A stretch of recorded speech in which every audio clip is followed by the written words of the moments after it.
Do current events point to the Antichrist and his coming worldwide empire? You rightly mentioned the Great Reset. Anyone who doesn't realize that the Great Reset is the biggest threat to our way of life right now hasn't been paying attention. Welcome to Understanding the Times Radio with Jan Markell, Radio for the Remnant, brought to you by Olive Tree Ministries. We are pleased to feature two guests for the hour, Dr. Mark Hitchcock and author Jeff Kinley. There is a dark reset on the horizon and a biblical reset known as the millennium, followed by the new heavens and new earth. What kind of progress are the global elite making for their coming one world system known as the reset? We'll talk about it for the hour. This pandemic has provided an opportunity for a reset. It is called the Great Reset.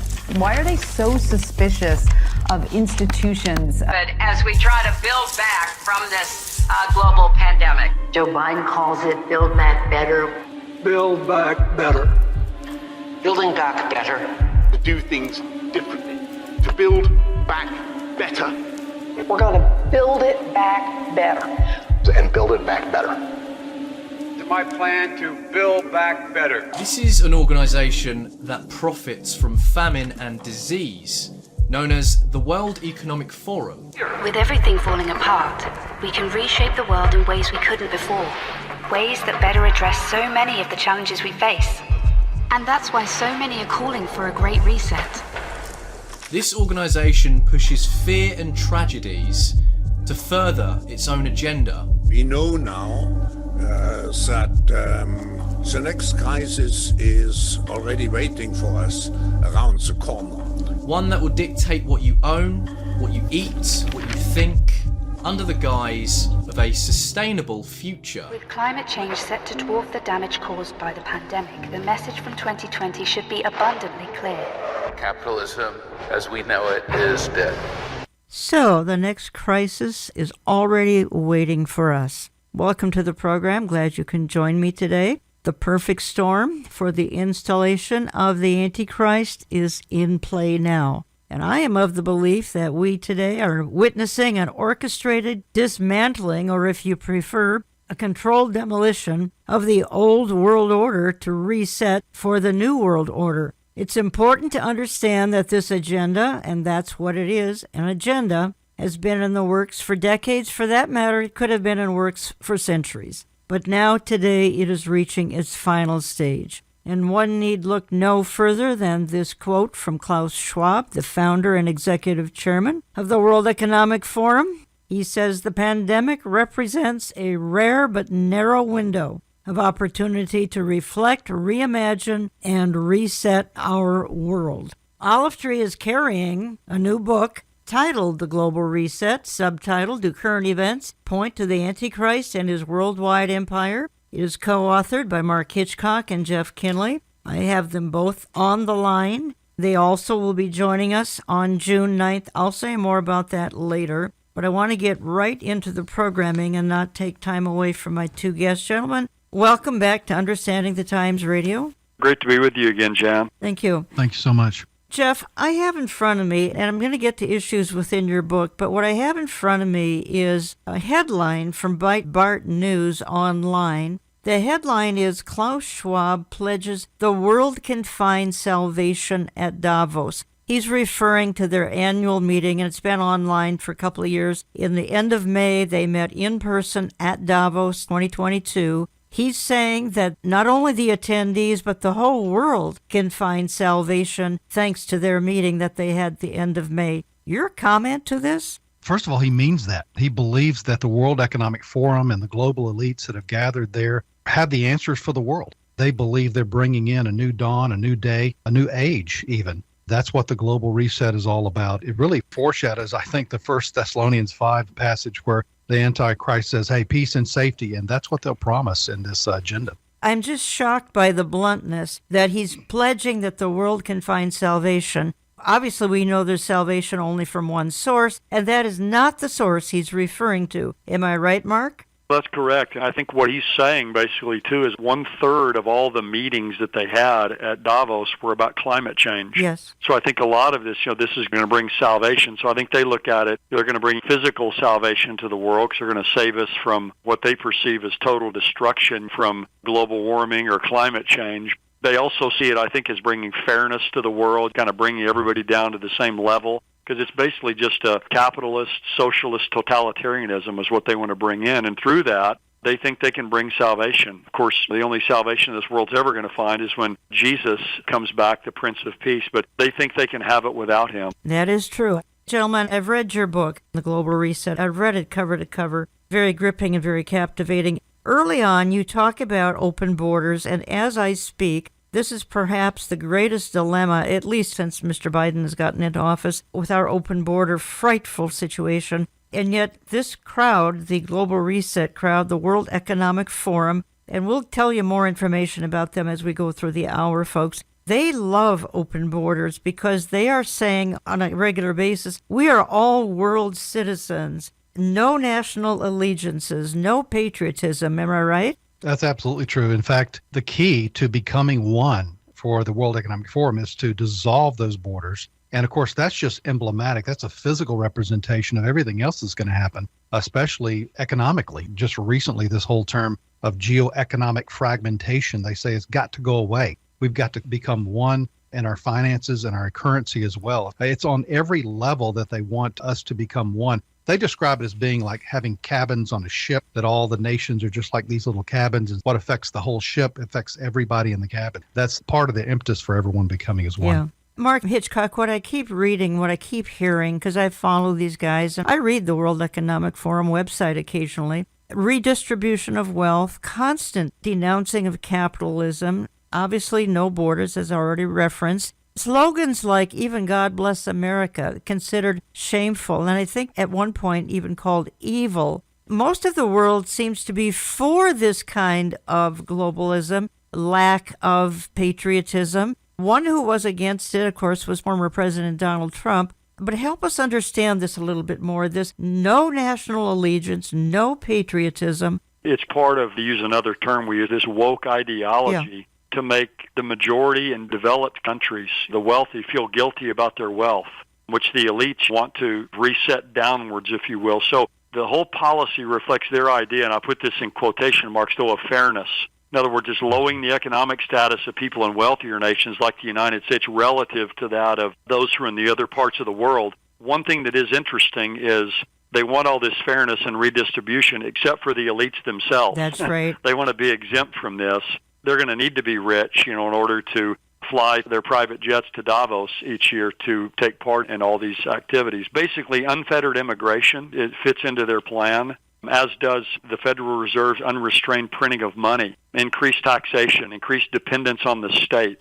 Even broken supply chains all fit into their plan of crisis and then bringing more control to bear on that, then ultimately instituting their total totalitarian system that they want to bring to the entire globe. Jeff Kinley, could the reset be the tribulation? In other words, what we're seeing now, and again, end of May, they met in Davos and schemed and planned and wheeled and dealed, but could the reset just simply be the tribulation? And we're seeing the setup. Well, absolutely. There's going to be a fulfillment of the global reset in the tribulation where Antichrist will have a one world government over the whole planet. But what we're seeing right now, Jen, is the build up to that. Now, the real question is, how far will they get in their agenda prior to the rapture, prior to the church being removed from the planet? That's the big question mark. It's the big unknown. No one really knows the answer. But I'll tell you what we are seeing right now is a great sense of velocity in the developments of their agenda. And we're seeing this really affect the whole world globally. It's like these ripple effects that are going across the world from Davos. How far it goes, we don't know, but certainly it is a ramp up to revelation in that sense. A ramp up to revelation. I love that. I'm going to play a short clip here, and this is under the assumption that there are some listening to us. We have lots of news stations, and they may not be real familiar with what we're talking about. The book is just out, so they probably haven't read the book. I'm going to play a short clip. It's CBN News, and I think they have summarized this in just a couple of minutes better than anybody I've heard. Here's a video of your future if some people at the World Economic Forum get their way. They say you'll own nothing and be happy about it. Energy will be green, rationed, and expensive, and travel will be restricted. Even your diet will be controlled, and currency will be digital. This left-wing dystopian dream is called the Great Reset, and you're supposed to be excited about it. The Great Reset has been labeled a conspiracy theory, and even sounds like a conspiracy theory.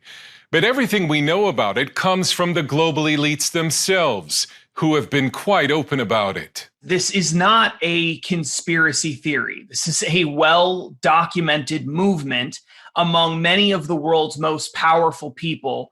Justin Haskins is a leading authority on the Great Reset. Fundamentally, this is a radical and complete transformation of everything that we do in our society to control people's behaviors, to control businesses, and to move society in the direction that you want to move it. It will change the way businesses are evaluated. It'll coerce businesses to pursue left-wing causes. The Great Reset was unveiled at the World Economic Forum in Davos, Switzerland, where many of the world's most powerful people go to offer solutions to the world's problems.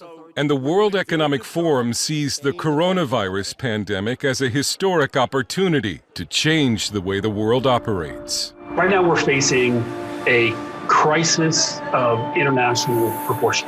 It's going to have long-term impact for us. Their solution is essentially global socialism.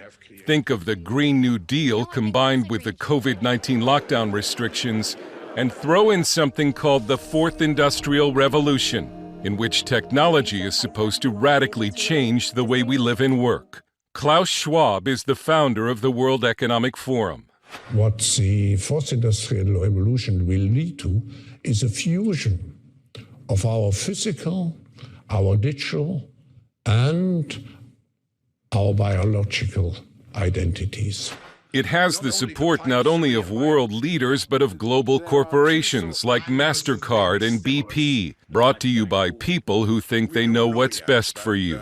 By giving, the elites, the technocrats in society, the most educated people, the ability to manipulate society, pull the levers in society, and manage and manipulate society so that it's, in their minds, perfect. English journalist and author James Delingpole. You'd be amazed by how many world leaders are on board with this globalist plan, even people that claim to be conservative. This is worse than Nazism. This is worse than communism. This is worse than fascism. These guys are planning on taking over the whole world. Mark Hitchcock, that last sentence, it's worse than communism, fascism. They're going to take over the whole world. That said it all. It does. That's exactly the agenda of the Antichrist. And really, the one who's ultimately behind this is Satan himself. Satan is the master globalist. The whole world was gathered together after the flood in one place in Babylon, ruled over by one man, by Nimrod. And, of course, God comes and scatters people over the face of the earth. And we've gone from tribalism to nationalism, and we're back to globalism again. Satan's trying to bring the whole world back together again under one person, exactly as he had after the flood. And so that's where everything's moving. And you have Babylon in Revelation 10 and 11. We have Babylon again in Revelation 17 and 18. Everything's going to come full circle. And that's the agenda. Satan is the ultimate driving force behind this, but these global elites are being used by him to bring this to pass.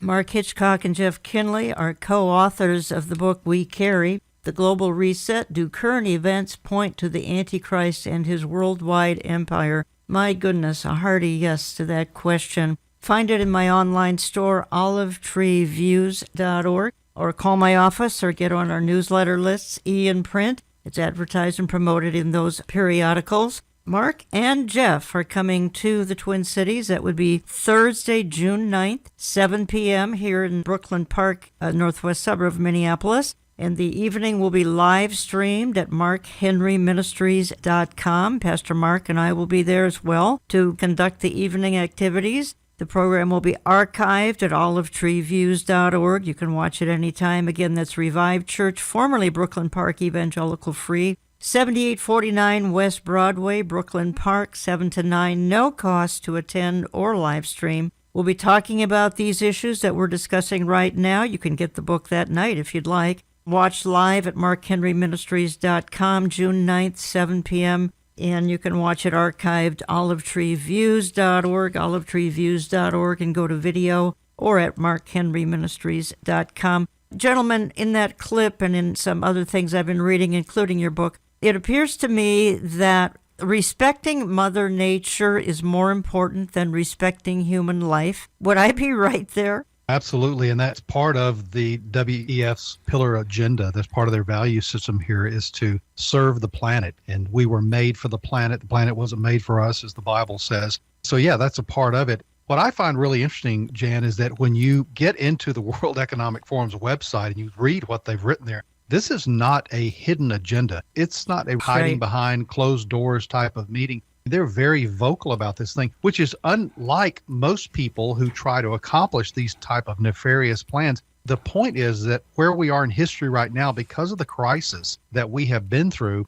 it has opened up the body of the world so that they can come in and do their surgery. And as Mark alluded to, these guys are planning to steal the world from right under our noses. This is a global heist, and our own government is an accomplice in this thing. Satan is the one who's behind the whole thing, and he is a brilliant strategist. All these things are going according to bullet point plans that he has outlined. Jeff, unfortunately, what we're discussing right now, and even your book, it's called a conspiracy theory. You and I know it isn't, but that is what the world is calling what you and I are talking about. That's what big tech is calling this, just a conspiracy theory. The same thing with Noah. I mean, the whole idea of a flood was a huge conspiracy theory. There are only a handful of people who even believed it on the planet among billions. But guess what? God's word always comes true in the end, and we can go straight to our Bible and read about what's happening and see how these things are fitting into the pieces of God's overall end times puzzle. Mark Hitchcock, I'm reading a paragraph from the book, and I want your comment.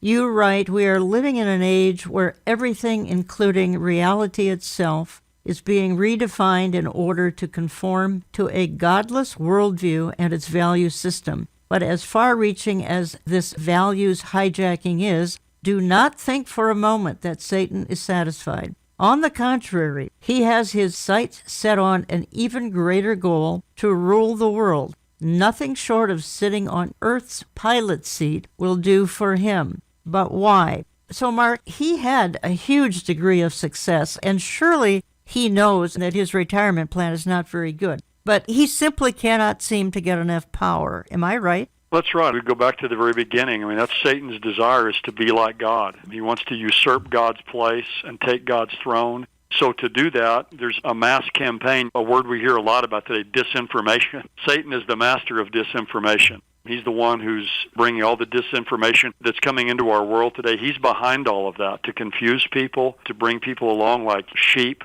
to follow after and to surrender their rights in government, to surrender their rights to authority, where ultimately he's going to be able to dominate the world through this totalitarian system, through this final world ruler who's the Antichrist. So that's Satan's ultimate goal, is to dominate the world. Again, as I said earlier, he had it back in the beginning before God scattered people over the face of the earth. And as the master globalist, that's what he wants again. He's going to settle for nothing less than that. And we'll have that briefly for a period of time during the tribulation period until Jesus comes and dismantles this satanic system. Jeff, I'm reading another paragraph from the book, and I want your comment. And you say this: "Crisis politics keeps everyone on edge. It sows seeds of fear and panic. Over time, it creates an environment where people are willing to do anything or surrender any right to solve the crisis. Issues like the pandemic, climate change, and inflation are not so much calamities to be solved, but crises to be exploited.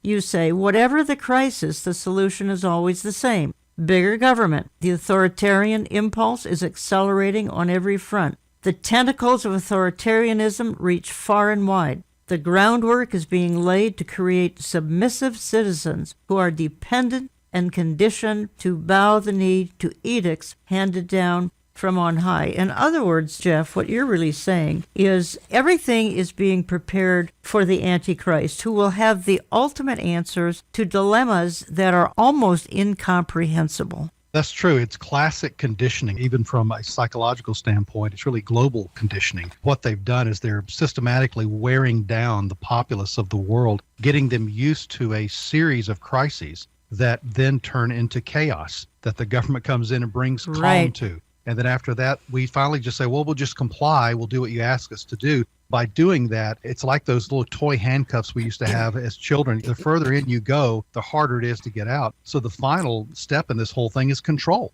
to where you find yourself trading in freedoms for security. And instead of fighting for freedoms, which is traditionally what freedom-loving people have done, we're in a process now. We're just gradually giving over the store. We're giving our lives to global government.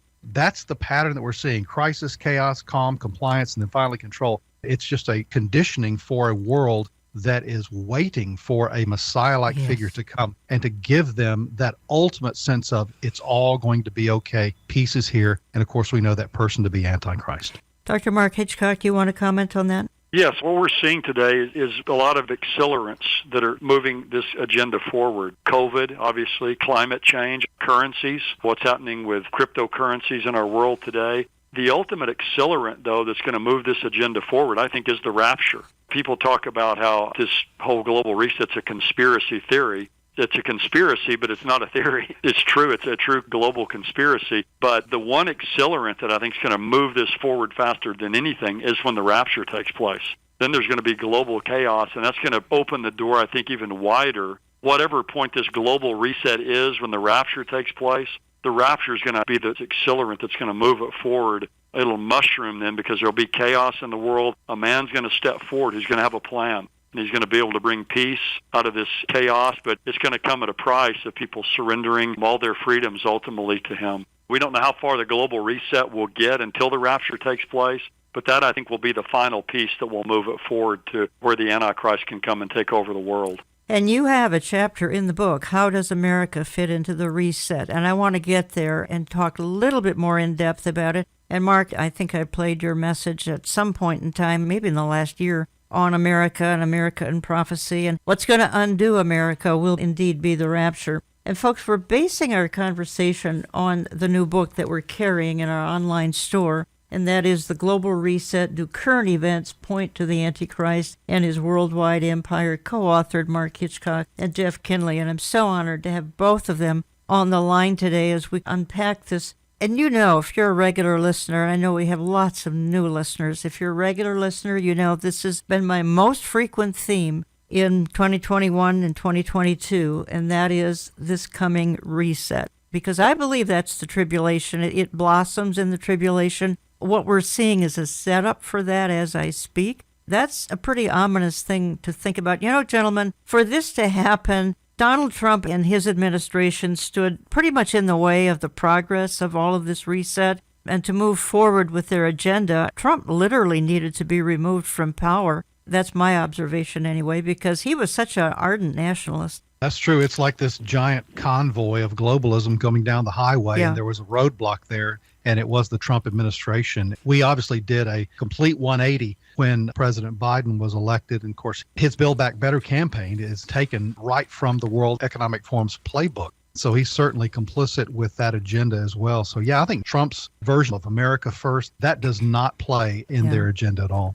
I want to make one more comment here in part one of my programming, and that is last week, it would have been the last week of May, both the World Economic Forum and the World Health Organization met in Switzerland to, quite frankly, take over the world's health care. Both are global government aspirations, and both of them met at the same time. For that matter, they met in the same country. Here's a country that normally is neutral on everything, but they've just had two of the most ardent global outfits on the planet meet in their country. Could it be any clearer, Mark Hitchcock, that the forces are at work to make the world as one? You can call it what you want, a reset, a one world government, or something else. Revelation 13, Revelation 17, Revelation 18 all outlines it. I don't believe the church will see this. I don't believe believers will see this one world government, that is. I am intrigued that the same two types of organizations, World Health Organization and World Economic Forum, met the same week in the same location.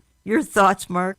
Certainly significant. We'd have to be blind to not see the significance of that. The way this works is the first thing that happens is you have an economic global economy, which we really have now basically. They start with the economy, with health care. So it's not going to be a global government. You don't just come in and have a global government overnight. So making inroads in these other areas through cryptocurrencies, through digital currencies, kind of having global economic control over people's health care. Once you have control over the economy, once you have control over people's health care, then obviously the next step after that is a global government. But they're building this one block at a time as they're going along, and people are going to wake up someday and realize that a global economy, that a global health care is going to ultimately give way to global government. I think that's how it's taking place in an ordered progression. Jeff, you want to weigh in there? The agreements of the nations have to come because of a shared crisis. And that's why it's very important for them to spin every crisis as a global crisis.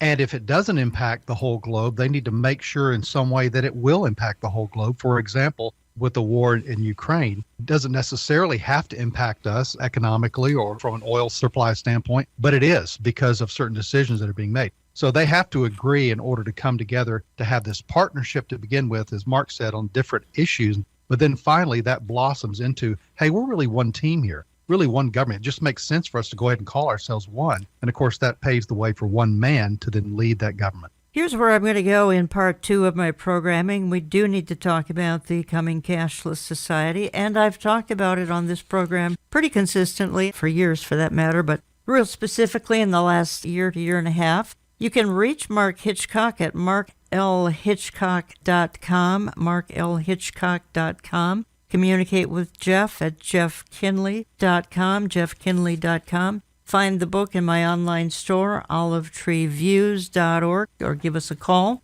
Another thing, I want to talk a little bit in part 2 of my programming about the young global leaders. This is a specialty here of Mr. Schwab. His World Economic Forum is to target young global leaders and get them into the fold as globalists. I got a whole lineup of names here that we'll talk about that I think some you'll find quite intriguing. Others are obvious, such as Justin Trudeau and Mark Zuckerberg, but there are a lot of others that we need to consider at the same time. So I'll do that if you'll just stick around. I'm going to take a very short time out, come back with Mark Hitchcock and Jeff Kinley. Don't go away. As we tackle this crisis, our efforts cannot be a series of independent initiatives running in parallel. The scale and scope of the threat we face call for a global systems-level solution based on radically transforming our current fossil fuel-based economy to one that is genuinely renewable and sustainable. So, ladies and gentlemen, my plea today is for countries to come together to create the environment that enables every sector of industry to take the action required. We know this will take trillions, not billions of dollars. We also know that countries, many of whom are burdened by growing levels of debt, simply cannot afford to go green. Here we need a vast military-style campaign to marshal the strength of the global private sector. With trillions at its disposal, far beyond global GDP, and with the greatest respect, beyond even the governments of the world's leaders, it offers the only real prospect of achieving fundamental economic transition. Prince Charles with trillions at his disposal. Not sure who you're referring to, but I think I know the role that will be played by an antichrist who will come in and try to make it all work well, starting with climate change, global warming. We've heard that endlessly since the early 1970s, I believe. That's when this movement really got off the ground. I'll tell you, folks, you want to see climate change. Those who stick around for the tribulation are going to see some incredible climate activities that won't be pretty. I'm spending the hour with the co-authors of a new book, Mark Hitchcock and Jeff Kinley. The book is in my online store, The Global Reset. Do current events point to the Antichrist and his worldwide empire? Jeff and Mark will be here in the Twin Cities on Thursday night, June the 9th, 7 p.m. at Revive Church in Brooklyn Park, Minnesota. You can live stream that at markhenryministries.com at 7 p.m. That's Central Time, markhenryministries.com. Mark and I will be there as co-hosts of the evening. Programming will be archived at olivetreeviews.org, olivetreeviews.org, or markhenryministries.com. No cost. First come, first serve. No cost to live stream. We'll be talking about this very topic, and it is a massive topic. I think it's the issue of the hour. That's why I'm so thrilled that we finally have a Christian book. Glenn Beck has written an interesting book from a secular perspective. We need the biblical perspective, which Jeff and Mark have given us here. And Mark Hitchcock, let me address this to you. The title, The Great Reset, is being employed by globalists as a smokescreen to smuggle through one of their most cherished fantasies, and that would be the cashless society. Soon, central banks will be issuing national digital currency. I've talked about that a lot on this program. They're going to be tracking every single transaction in the economy in real time. I know you've looked into this because you write about it in the book. Talk to us about it. The biblical entry point to talk about a cashless society is Revelation chapter 13, which tells us that in the end times that no one's going to be able to buy or sell without the mark of the beast, the mark of the Antichrist, the number of his name, either on their right hand or their forehead. It's going to be a global pledge of allegiance. It's going to be a loyalty to the Antichrist. People are going to literally take his name upon them, and they can't buy or sell without that. That means he's going to have total control over the world economy. And the only way to have that kind of control over the global economy is to get rid of cash. Because as long as there's cash, people can do things on the black market or go around that system. So there's going to have to be a system economically that's trackable, traceable, probably even programmable. So for many years, students of Bible prophecy reading Revelation 13 have said we're going to have at some point in time a cashless society. And we've been moving towards that for decades now, but cryptocurrencies have really ramped this up dramatically. Something folks know about a few weeks ago, if you have cryptocurrencies, yes, there was literally a cryptocurrency crash. It was a bloodbath. Two of them, Terra and Luna, went to zero value. Ethereum, which is the second largest one, dropped 20%. Bitcoin's dropped 50% in the last 6 months. And I think this is all planned as well, because one of the things that immediately happened when this cryptocurrency crash took place is Janet Yellen, others have come on and said, we need global regulation of cryptocurrencies. And it fits this predictable pattern. There's a crisis.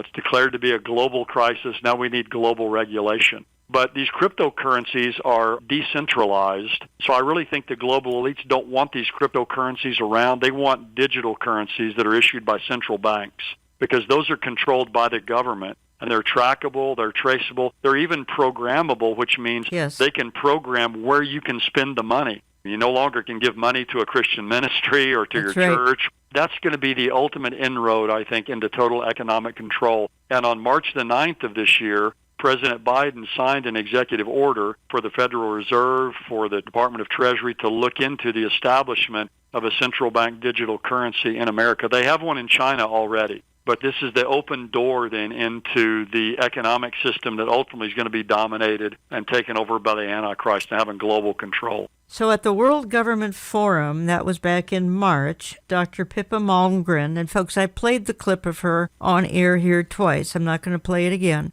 But just to remind you that she said at this World Government Forum, she says, what underpins a world order is always the financial system. And what we're seeing in the world today, we are on the brink of a dramatic change where we are about to, and I'll say it boldly, again, this is Malmgren, we're about to abandon the traditional system of money and accounting and introduce a new one. And the new accounting is what we call blockchain. It means digital. It means having an almost perfect record of every single transaction that happens in the economy. In other words, folks, if you go and buy something that's full of sugar, they might decline it because you're eating too much sugar. They know what you're buying, where you're buying. Then she goes on, the context proves that she's talking about world order, because she says what underpins a world order is always the financial system. Then she says we're about to abandon the traditional system of money and accounting and introduce a new one. Jeff, why don't you weigh in here too? Notice the movement that's taking place here. We begin with things like regulations, mask mandates, travel bans, with vaccines. And now with the movement of this digital currency, now it's moving into your home, into your bank account. Eventually, as Mark said in Revelation 13, it moves onto your body. It's identified in your actual body. And that mark of the beast is an indication of where your soul is. So what Satan is doing is he's gradually just incrementally moving in, crossing borders, all these different barricades to get to your very soul, where in the end, the Bible says the whole earth will worship the beast. You can see where Satan is heading here. We can see his trajectory, just like tracking the trajectory of a rocket. We know where it's going to land, but we're watching it happen in real time. Mark and Jeff, what has hit me is how rapidly all of this happened. 5-10 years ago, some of the things we're talking about really weren't on the horizon yet. Now, World Economic Forum did meetings since 1971, but they've only been prominent here in the last few years. As a matter of fact, 2-3 years ago, America was the undisputed leader of the world. As we speak, America is the laughingstock of the world. And this happened so quickly, and all the things we're talking about here have happened so quickly. Am I on base here, Jeff? Absolutely. And that's in concert with what the Bible talks about, the birth pangs of the end times. Of course, we're not actually in those actual birth pangs that Jesus talked about in Matthew 24, but we're in these Braxton Hicks contractions, as I like to say. They feel like the real thing, and you can't have them unless you're actually pregnant and headed towards a birth and birth pangs. So I do think that we're in the foreshadowing of what's happening. Again, they're coming faster and with more frequency and intensity that leads to that ultimate time of birth. Your thoughts on the speed of things, Mark Hitchcock? It's just because there's global crises now. They're ramped up in the press. It started really, a lot of this did in 2008 with the global economic meltdown. That's really when the World Economic Forum, they wanted to seize control at that time. They just were a little bit slow on the draw. They weren't able to garner enough control then. But that was a crisis that they wanted to leverage. But they prepared themselves well, so when COVID came along, they were ready to seize that crisis. So I'd say it was kind of a dress rehearsal for them back with this global economic housing crisis and all in 2008 and 2009. But they've seized COVID, and they've squeezed every bit of control they can from that. The next control is climate change. That's going to control what kind of car you can drive, where you can drive, what you can eat, what your thermostat's set on in your home. It's going to delve into every area of our lives because, again, it's going to be presented as this global catastrophe that's waiting out there 10 years from now and the end of the world if we don't do something about it. The other issue they're going to be using is with cryptocurrencies. Again, this collapse and all these cryptocurrencies that are there, they're seizing that crisis to bring in all this regulations. That's why we're seeing it accelerate so much more now than ever, because it's just going to be one crisis after another, as we've seen. And if there isn't a real crisis, one will be manufactured. And I opened the program with a clip where Klaus Schwab said, pretty blunt here, he said, the next crisis is already waiting for us. Well, you World Economic Forum guys are going to pounce on whatever that crisis is. My hunch is it'll have something to do with the climate. I'm not sure. I am going to play a clip here, and it is talking about the young global leaders. In other words, these globalists are trying to get a hold of the younger generation so that they can be future globalists. The World Economic Forum, with all of its influence, has even started... It will be a young world. It will be a digital world. Now, who could represent such a world better than you, Prime Minister? To represent also a new, open Canada. I want to use this opportunity also to thank our Canadian constituency, which always has been a very loyal and very much engaged constituency here at the Forum. But now, I think with you, together with our constituents, Prime Minister, we can make sure that in the future we strengthen the cooperation even more. The alumni from Europe include Emmanuel Macron, the President of France, Alexander De Croo, the Prime Minister of Belgium, Sanna Marin, the Prime Minister of Finland. Surprising names from America such as Tulsi Gabbard, a critique of everything the Great Reset entails. But most interestingly, Ivanka Trump, daughter and senior advisor to the 45th President of the United States, Donald Trump. They predicted an overpopulation crisis in the 1960s, mass starvation in the 70s, and an end of oil in the 1990s. These alarmists always demand the same thing, absolute power to dominate, transform, and control every aspect of our lives. We will never let radical socialists destroy our economy, wreck our country, or eradicate our liberty. Dan Crenshaw, congressman from Texas. Peter Buttigieg, the Secretary of Transportation in the United States. Boris Johnson, the Prime Minister of the United Kingdom, Build Back who Better. imposed a ban on ministers attending the summit back in 2020, where he said, "Our focus is on delivering for the people, not champagne with billionaires." He says that as Boris is still an active member of the WEF. Other key figures lurk within the WEF, including Jacinda Ardern, the Prime Minister of New Zealand, who continues to enact governmental tyranny upon the Kiwis. Cabinets that form policy, or offices that minister to our economy, aren't the only places this organisation has crept its way into worldwide. It's embedded in every aspect of our lives. The World Economic Forum hosts annual meetings since 1971. The richest and most influential names and faces gather in Davos, Switzerland. Because the forum isn't just for those at the top. It's also about creating opportunities for anyone who wants to make the world a better place. Every industry leader attends, and even certain individuals from the entertainment industry. Names like will.i.am from the Black Eyed Peas, Pharrell, the famous American music producer and songwriter, Leonardo DiCaprio. And not only has he starred in many blockbuster movies produced in Hollywood, but has used his platform to echo climate alarmism. If you do not believe in climate change, you do not believe in facts or in science or empirical truths, and therefore, in my humble opinion, should not be allowed to hold public office. Bono from U2, the Irish rock band, who works hand in hand to reshape global sectors. It's amoral. It requires our instruction.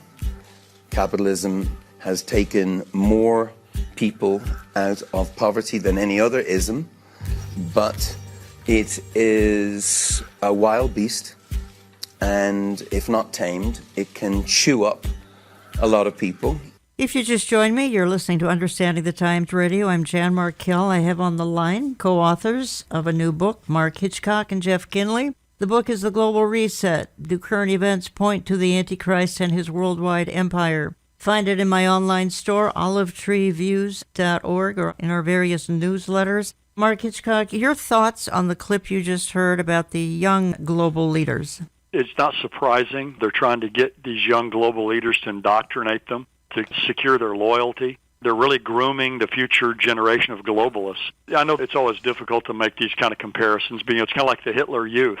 You're reaching those who are younger to indoctrinate them, to secure their loyalty, to get them on board with what you're doing, because obviously they're the future generation. He mentioned you have a young world and a digital world. That's our world out there today, and they're seizing on those who are younger to gain leverage with the young in our world. And that's really who a lot of the people that are the most vocal about climate change, about all these things, really are this younger generation. They're going for this younger generation to bring about this global change. Jeff Kinley, I'm going to transition just a little bit here, just in the interest of time. And you've got a chapter in this book, How Does America Fit into the Reset? We talked about it a few minutes ago. I think you asked the question here, have we reached a point of no return in America?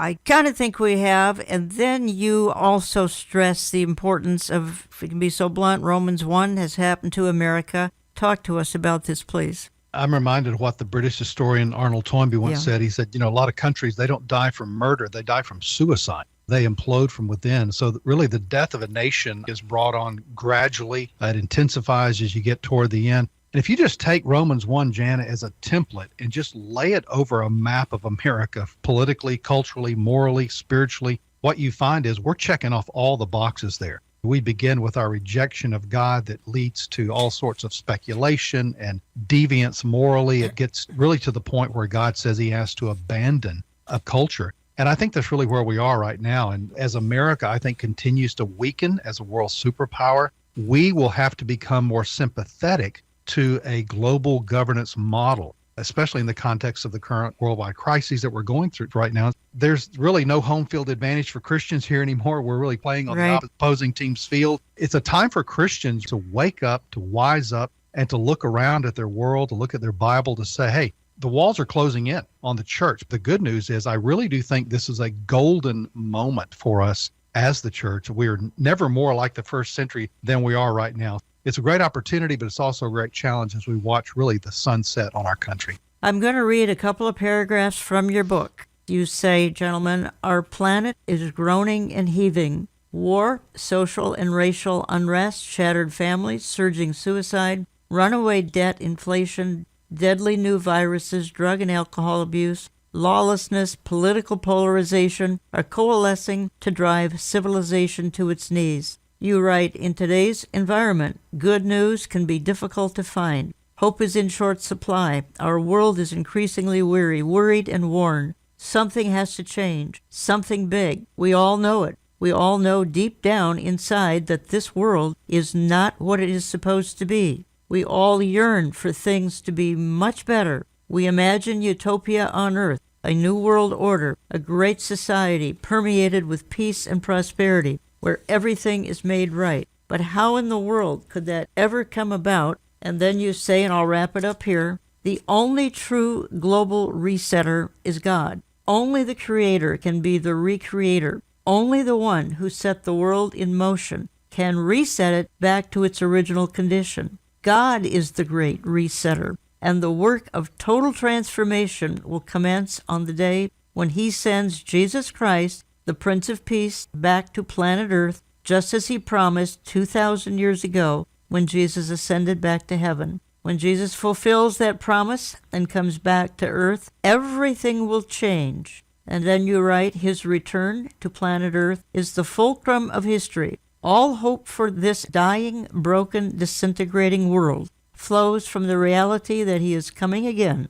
to conquer and receive the inheritance that Adam and Eve forfeited in the garden. He will do it. Mark, thank you for writing that, both of you for writing that. Talk to us a little bit more about this final reset and how people can make sure that they're a part of this final reset. Well, that's good news right there. I loved listening to that as you read that. That's the best news we can hear, is that Jesus Christ is coming back someday. He's the great resetter. And the only one who can reset it is the one who made it. He's going to come back and make all things new, just as is promised in Scripture. We read in Isaiah chapter 9, there will be no end to the increase of His government on the throne of David and His kingdom, to establish it with justice and peace from then on and forevermore. I mean, that's what Jesus is coming back to do as the Prince of Peace. The world today, what people look for is prosperity and peace. You think about every political campaign you hear, people want peace and they want prosperity. And that's what Jesus Christ is bringing to this world when He returns. The way that we can know that we're part of this great reset that Christ will bring when He returns to the earth is to have a personal reset. We need a personal reset because we're sinful, we're fallen. We need to be made right with God through Jesus Christ. And Jesus came and purchased a pardon for us when He died on the cross. And by receiving Him and trusting in Him to be our Savior, we can have our sins washed away. We can receive the gift of eternal life. We can be ready for Christ when He comes at the rapture. And we'll rule and reign with Him on the earth for 1,000 years as He comes back to bring about the ultimate global reset that He'll bring about as the King of Kings and Lord of Lords and the Prince of Peace. Jeff Kinley, you go ahead and take a minute or two to wrap things up. I mean, that was really beautiful, what Mark just said. And it's so true, because when we know Jesus Christ, we have hope. And if there's one thing this world doesn't have right now, it's hope. Fear is the narrative that is manipulating and really motivating the whole planet right now. And what we need is hope. And Christ gives that hope, both personally through the forgiveness of sin and for a future hope as well. I love what Titus 2:13 says, that the rapture, the return of Christ for His church, is the blessed hope. And hope means even more as times get darker and as we grow closer to the end of time. And so our hope really just increases as our anticipation grows for this return. It really does. Christ is, as I've said in the past, He's the ark of salvation, and He wants to put us inside as this global storm is brewing, and He wants to save us and lift us up and take us to the Father's house. That really is a bright future for anyone who puts their trust in Jesus. Folks, I hope you'll either tune in on Thursday, June 9th, or come on out if you're in the upper Midwest to Revive Church in Brooklyn Park, Minnesota, June 9th. That's Thursday, 7 to 9 p.m. Twin Cities area. My two guests will be Mark Hitchcock and Jeff Kinley, co-hosting yours truly and Pastor Mark Henry. Live streamed markhenryministries.com. markhenryministries.com, archived. You can watch it anytime. olivetreeviews.org and go to video. Again, the church is 7849 West Broadway, Brooklyn Park, and that's Thursday, June 9th. No cost to either attend or live stream. And you can send in questions in person or online, and we'll try to get to them that evening, Thursday, June 9th. And you can get a hold of the book that night as well. You can also find it in my online store at olivetreeviews.org, olivetreeviews.org. I want to go out of the program just a thought or two as we close this out. And gentlemen, thank you so much for giving up the time today. And I'm so pleased that you guys wrote this from a Christian and biblical perspective on the reset. We've got the secular view, but we need the biblical view, and you guys did that, and I'm so thrilled that you did. But watching everyday events, including crime and government out of control, and watching efforts at building a one-world system, it can terrify some. It seems each day tops the last day, and things are happening at such a pace, it's hard to keep up with all that's going on. It can be so tempting to let our minds and hearts get both distracted and discouraged. It can be easy to feel overwhelmed. No matter who sits in government, we can have assurance in knowing that God sits on the throne. No matter how dim things seem to be or how dark they get in the world, we can know with certainty in our hearts that the Son of God still shines. The S-O-N, Son of God, still shines. John 16:33, Jesus states, I have told you these things so that in me you may have peace. In this world you will have trouble, but take heart, I have overcome the world. I hope you'll go out of the program here thinking about that very thought, that in spite of the terrible turmoil of our time, Jesus Christ says, take heart, I have overcome the world. I want to thank you for listening, and we will talk to you again next week.